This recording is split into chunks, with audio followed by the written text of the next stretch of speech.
నన్ను జైల్లో పెట్టారు ఏ కారణం లేకుండా. కానీ ఆ రోజు హైదరాబాద్ లో మీరు చూపించిన చొరవ నా జీవితంలో ఎప్పుడూ మర్చిపోలేను. ఇప్పుడు సెంటర్ లో గాని అదే మాదిరిగా గచ్చిబౌలిలో మీటింగ్ పెడితే రెచ్చిపోయిన ఉత్సాహంతో నాయకులు లేకపోయినా మేమే నాయకులని చెప్పి లక్షల మంది వచ్చారంటే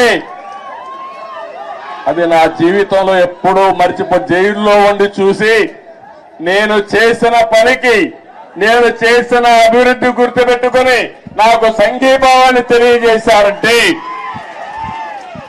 ఆ రోజే నేను అనుకున్నా నా జన్మ చరితార్థకమని.